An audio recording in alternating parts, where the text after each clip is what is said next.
Hello, you are listening to Just Films and That. This is the podcast where we talk about films we think might be underrated or underseen. I'm the host for this week, Josh Hallam, and I'm joined as ever by my wonderful co-host, Alice Oliver. It was Alice's turn to pick this week, and she chose Bo Burnham's Inside from 2021. So, let's see what we think.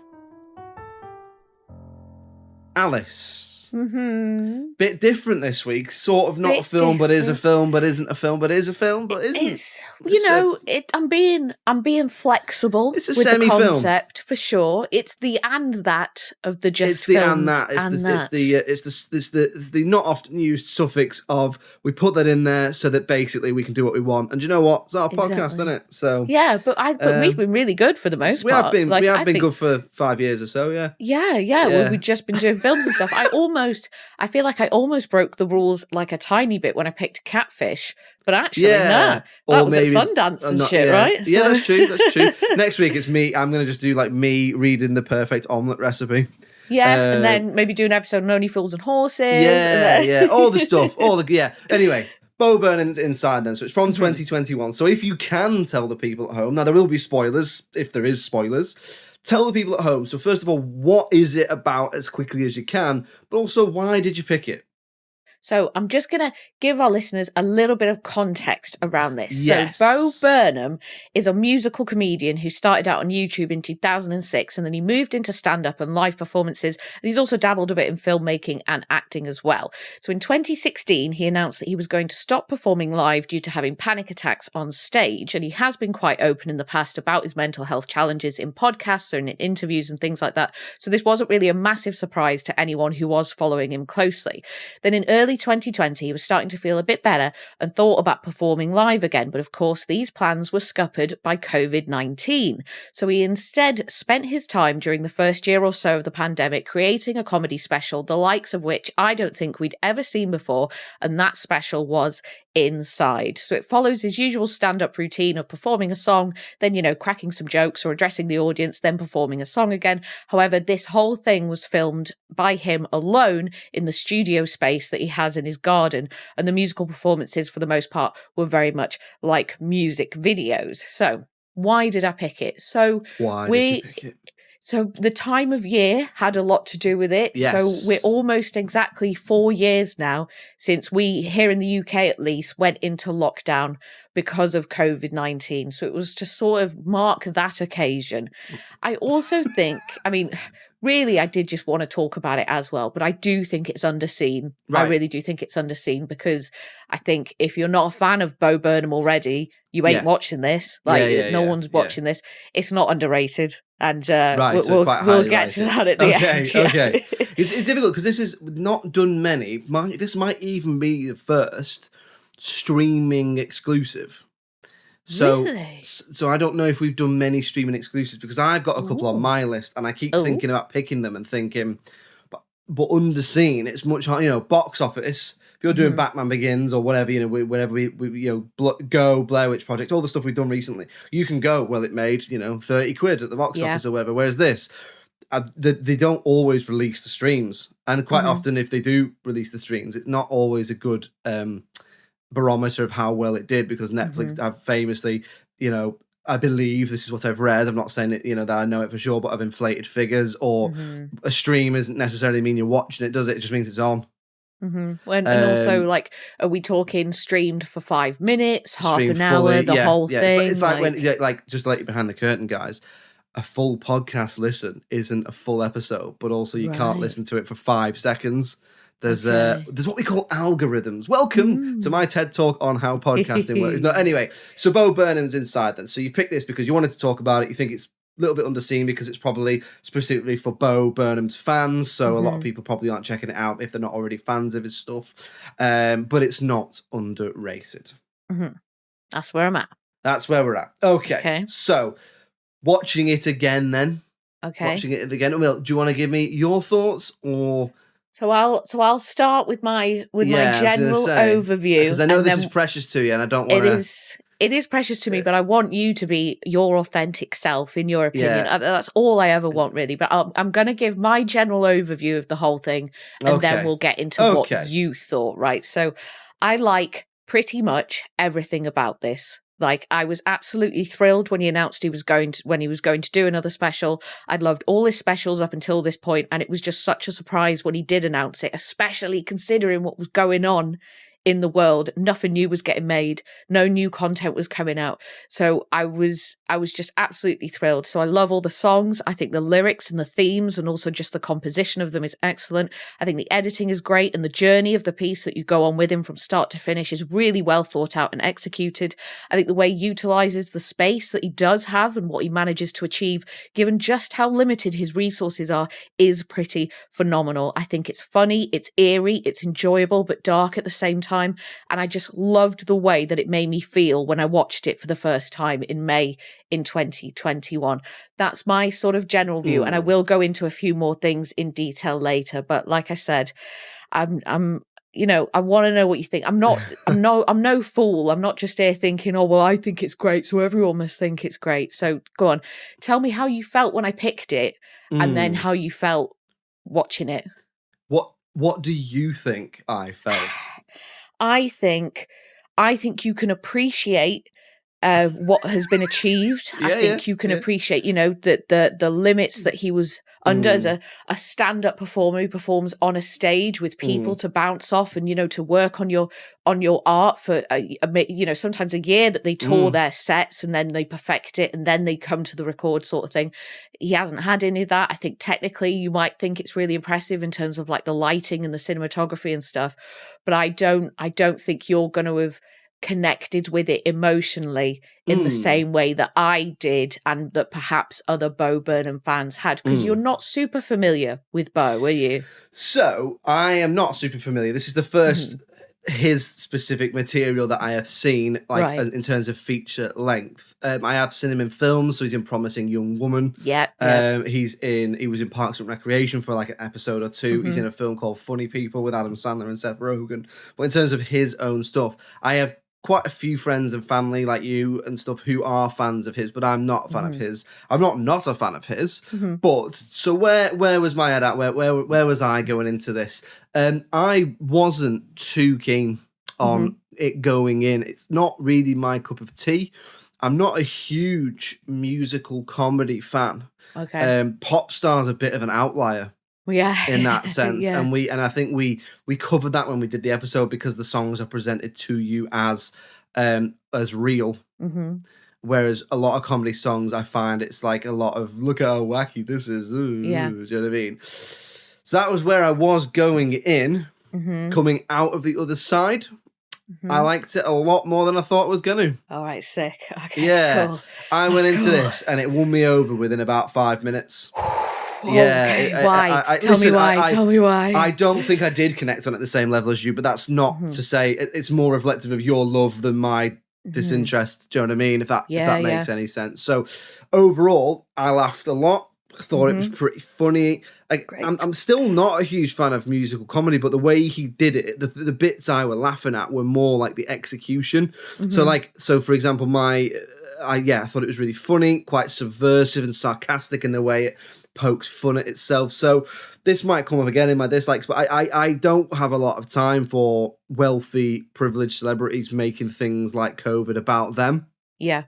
And it's like, I know, listen, everyone's mental health is completely regardless of money for the most part. I get that. And, the richest man in the world could have the worst depression and all that sort of stuff. But you are in a position where you have money. You're not going to lose your job.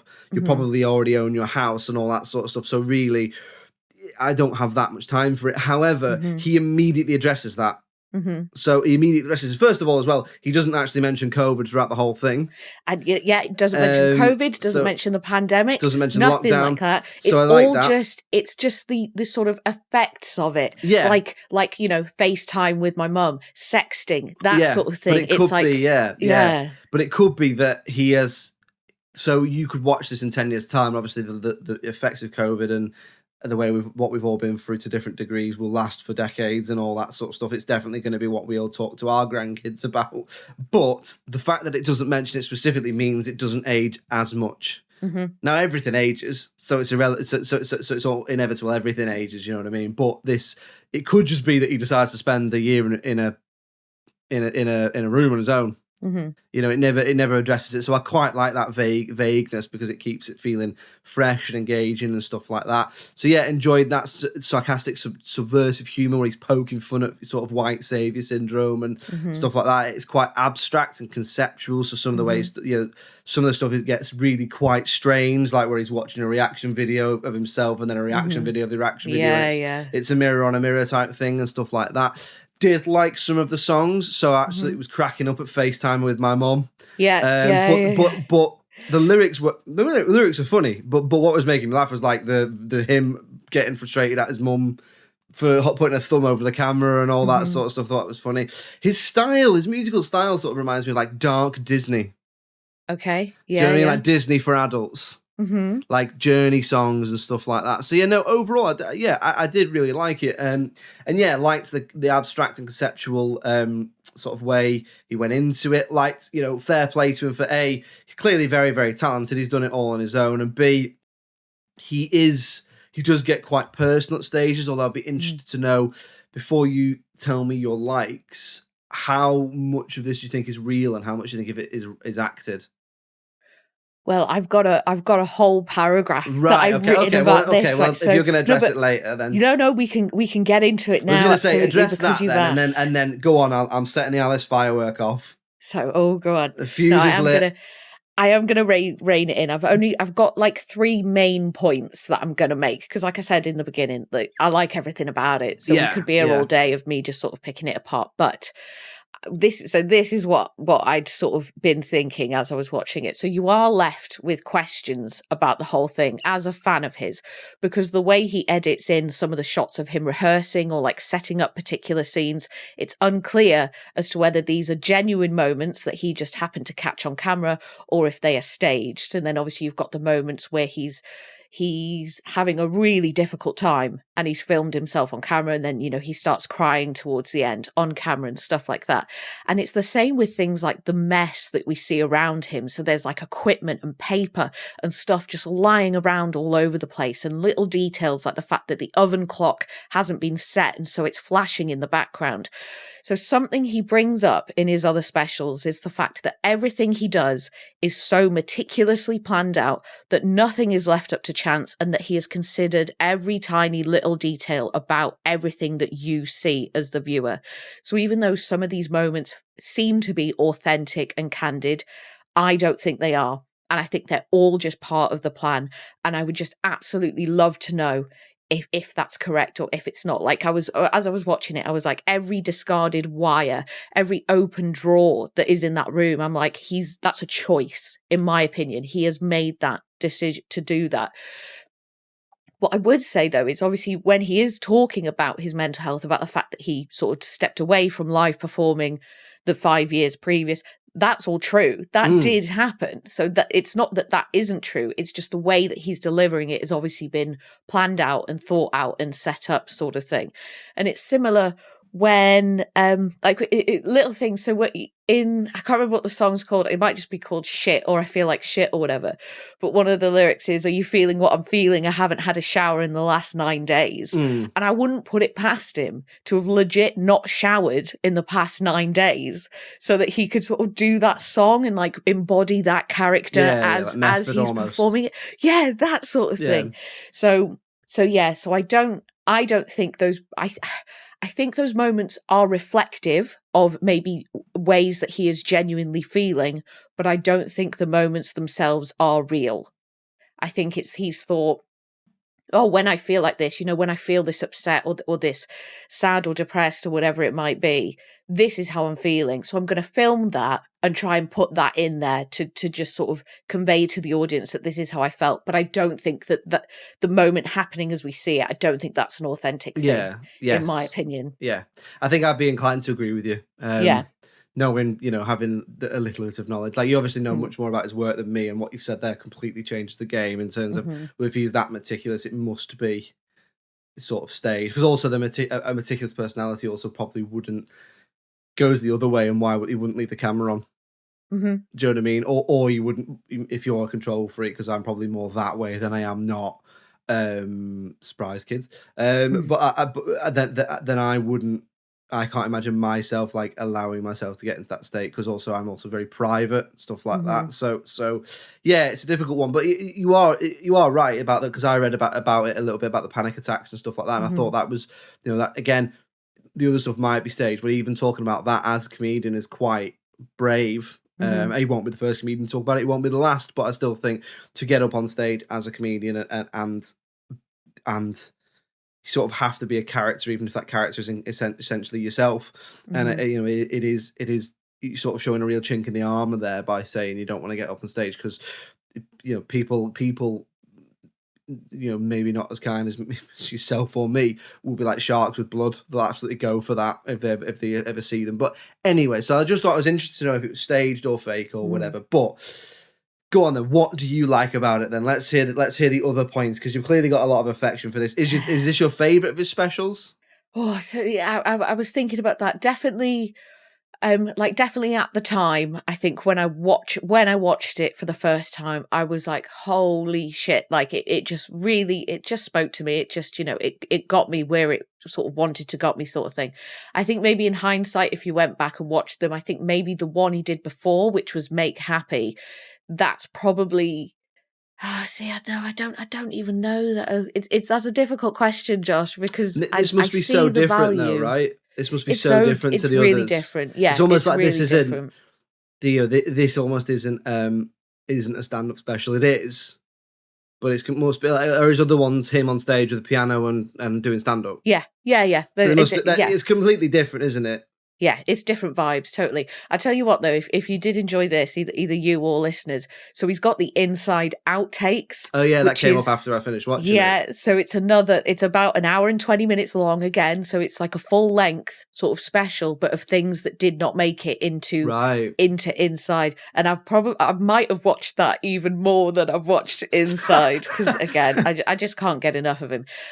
So I really enjoy how his appearance changes throughout the video, right? So the image of Bo that we get at the end of the special is not the one that his fans are familiar with. Like, he's never had a beard, he's always kept his hair short, and he's always had a very youthful look about him. But as the piece goes on, his hair gets longer, his beard starts growing, and he just starts to look so different. And not only is this interesting visually, but it also correlates with the sort of descent into madness that permeates through the whole thing. And then obviously we eventually climax with the sort of almost manic, narcissistic, self-indulgent song at the end with All Eyes on Me. And I just really enjoyed that as a way of showing the passage of time and how he's changing throughout it, and how I'm sure many people could relate, especially those who struggled a lot during those lockdowns can probably relate to that. And just finally, so visually, it is excellent. You've got things like his use of lighting and projections, the cinematography, the way it's edited, and just the effort, the intention, and the attention to detail that's gone into some of the songs. So if we look at White Woman's Instagram, right? So for those of you who don't know, the song is about cliched photos that you see on Instagram. And for the song, he acts out a whole bunch of different scenarios and images that you would see on Instagram, which means sourcing what seems like an endless amount of props and costumes and setting up each scene for each image. And I just really appreciate the effort that's gone into doing that, especially as he's doing it all on his own, like we say. So getting the lighting right for that, trying to light yourself is hard. And the whole thing, it just must have been so painstaking. And I just love the fact that he's put that much effort into it. Okay, so we'll move on to talking about things that we perhaps didn't like about about Inside by Bo Burnham, or things that we might change about it. Alice, I mean, this surely there's not going to be loads from you here, is there? Or are you going to do an absolute heel turn and go right in? You know what? That would have been interesting. I think that would have made an interesting show and an interesting episode. And I was watching it, trying. I was like, what can I find? What is something that's bad here or that just doesn't work? But in terms of technically, there ain't anything. However, I think I alluded to this earlier. So I've seen this maybe 10, 11, 12 times or so. Like, wow. I've watched it a lot. Do you know what I mean? And it definitely didn't pack the same sort of punch as it usually does when I watched it this time around. Right. So I am starting to sort of think that, well, because it's so of its time, and it's expressing a feeling that was quite indicative of the time. It was like the shared experience lightning in everyone a was bottle going type through. of thing, isn't it? A little I bit. do Yeah. think it might be a bit like that. So then watching it 3 years later, and then 6 years later, and then ultimately 10 years later, is it still going to speak to people? I'm not sure. I think it's still very like it, as opposed to it being like, oh, this is what happens when you're in lockdown for ages. It is a bit like, oh, but this is sort of what happens when you're depressed as well. Yeah. Like these are the sort of feelings, these are the kind of things that you're going through. So I think it may still be relatable in that way. But definitely, I think the further we come from 2020 and everything that went on, maybe the less impactful it is. The other thing as well, and I know I've said this before as well, are you watching this if you're not a Bo Burnham fan? I just don't know if you are. And No, so probably is this not. just for fans of Bo Burnham? Yeah. But saying that, like that's all stand up, right? Yeah. Like it's for the fans. It's one of the most inherently subjective things. There are plenty of comedians who are massively successful who I don't find that funny, and plenty who aren't that successful who I do, and vice versa, and all walks of life and all that sort of stuff. So you're probably not watching this if you are not a Bo Burnham fan. So yeah, I think that's a fair point. But then it's not really criticism, is it? It's just that that's just the nature of it. Yeah, and I think it's sort of having some self-awareness. Like, I'm not going to go to everyone and go, you need to watch this, you need to watch this. And it's like, well, have you seen his other stuff first? And, maybe we'll build up to that and it makes sense sort of thing. But I suppose the problem is... Go on. Sorry to interrupt. That's one of my main problems. Back to my earlier point about musical comedy, is because it's one of the things that people will show you and go, you've got to see this, and then make you watch it. Yeah, and wait for you to laugh, sort of thing. You probably don't do that. Maybe you used to when the stand-up scene really exploded about 10, 15 years ago. But I don't think now you would be like, look at this 20-minute clip of a comedian. You might talk about bits, but with this, people will go, have you seen this song? And then make you watch it, and you sitting there with that someone else's phone in your hand, thinking, I really hope I find this naturally funny, because otherwise I'm just going to be sitting watching this. Yeah. And it feels quite almost like insisted upon and forced a little bit. And I think that's one of the things I've always found with musical comedy is that, and it's a bit like, let me find it myself. Yeah. Again, back to Pop Star, I sort of found that myself. I don't know if that was through Brooklyn Nine-Nine because Andy Samberg's in that or whatever, but I never had anyone go, watch this particular bit, it's really, really funny. But I have had that with other Lonely Island stuff and this, and well, not this, but Bo Burnham stuff. Like I say, I've got lots of family and friends who are like, oh, have you seen this? But then they don't, it's like there's an element of like, read the room, I don't want to watch it. Yeah, it's not send it to me and say, watch it when you get a sec. Yeah, it's not good practice, is it? It's a weird sort of social faux pas that I think maybe we'll move away from. I personally, even though I say that, when that's happened to me, it has been quite successful. Like my friend Sarah, when we were, however old we were, said, you need to watch this. And it was Jizz in My Pants by the Lonely Island. Yeah. And I was like, this is the best fucking thing I've ever seen in my whole life.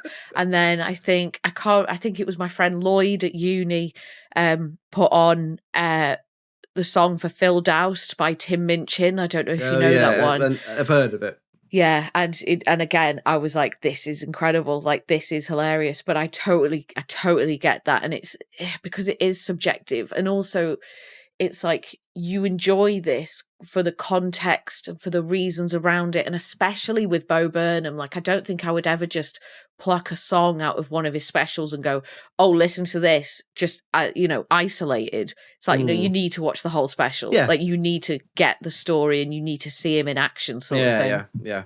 I think you're absolutely spot on there. So what about you for dislikes? Was there anything else? So I definitely listen, it's still probably this sort of thing isn't like my cup of tea. That doesn't to say I didn't like it. It's just not my particular taste. So I probably wouldn't go and watch more unless you pick them. But I've come out of it liking it a lot more than I thought I was going to. And overall, I had a good time. I laughed and I thought it was enjoyable. Anything I didn't like, I can't really put my finger on it. There's an element of just taste. And I think that's fine. Do you know what I mean? It's like any music, isn't it? Some people like Oasis, and some people like, Michael Jackson or whatever, or not. artists or whatever. But I think for me, there's an element of, I do think it's a little, as I said, I touched on it before, celebrities crying about being on their own and COVID and stuff like that. I'm a little bit like, you're in your summer house, in your garden of your massive house where they film Nightmare on Elm Street, because I know that because I read about it. So I'm a bit like, well, I get it. Mental health affects everybody differently, regardless of money, but also sort of, I'm not too bothered. However, he just poked fun at that himself. So perhaps that sort of that gets away with that to some extent.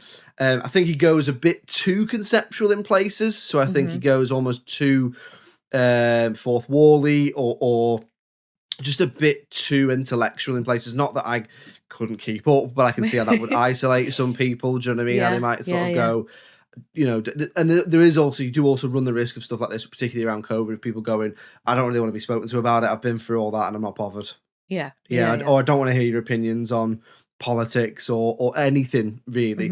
But again, that's his style. So I suppose that that's his style. That's what his fans like. And if you are a fan of his, then if that's indicative and reflective of his other stuff, then that's just his style, isn't it? So that's what his fans want. So he's playing the hits in that sense. The one thing I would say is probably a little bit repetitive, but that's by its very nature, it is repetitive. It's one guy in a room.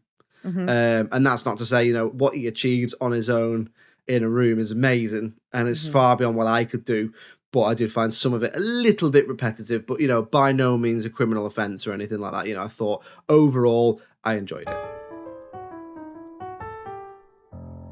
Okay, so let's move on to talking about the critical reception then. So I haven't seen any of the critical reception, don't know how it did. Now, you said there it did really, really well. So obviously I'm assuming it got really high scores. And if you think it did well and you love it as much as you do, and then it must have done really, really well. And obviously in terms of figures, we're not too sure how it did because it is streaming. But I think your point is more that just you think people should watch it.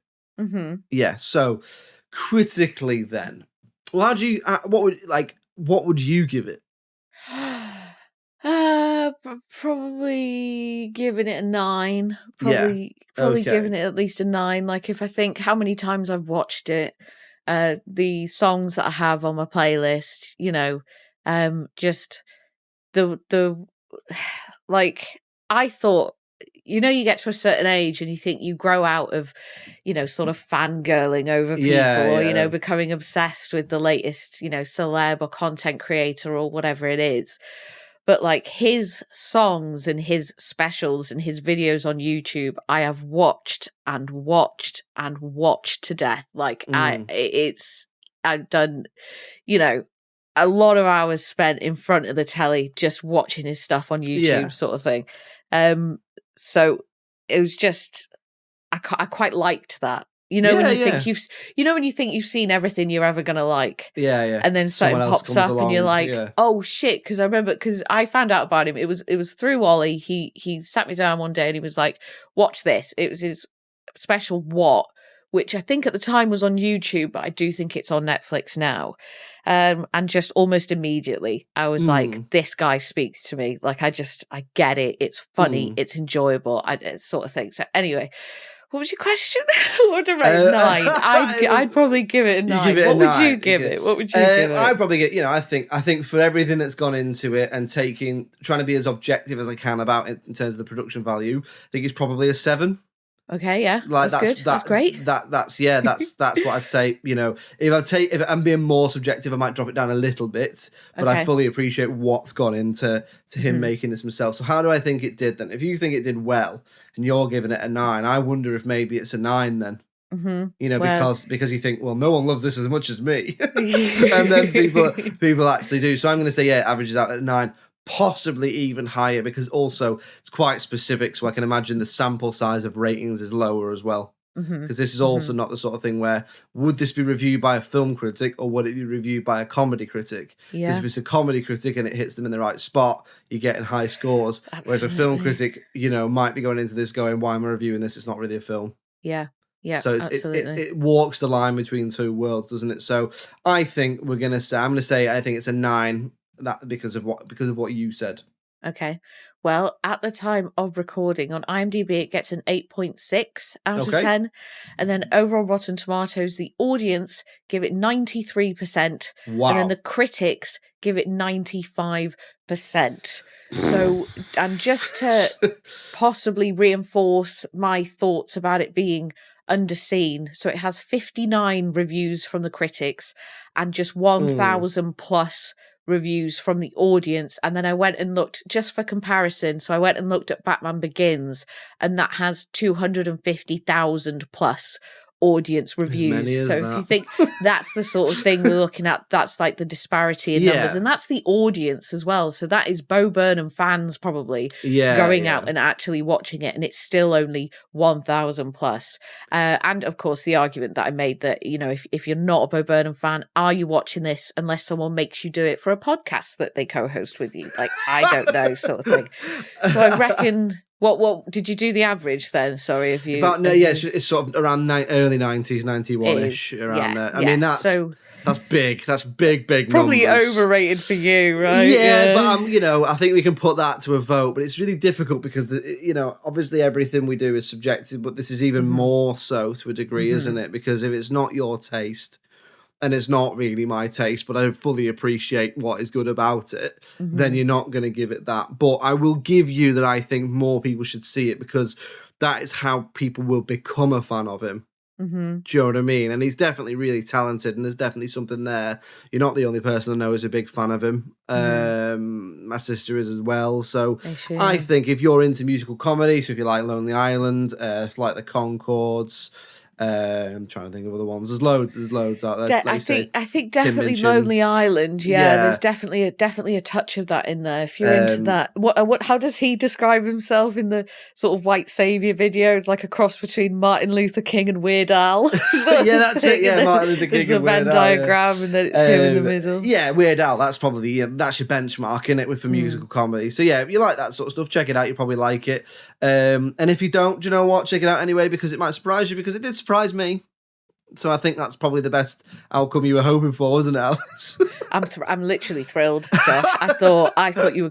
I had a really awful feeling that you were going to hate it, and I couldn't defend that. Like there's no defense in it. You're either into it or you're not, sort of thing. And so I'm really pleased that you were kind of okay with it. No, I was more than okay with it. I went into it thinking this isn't going to be for me. It's going to be it's going to be an hour and a half that really drags, and it didn't. I enjoyed it. Nice.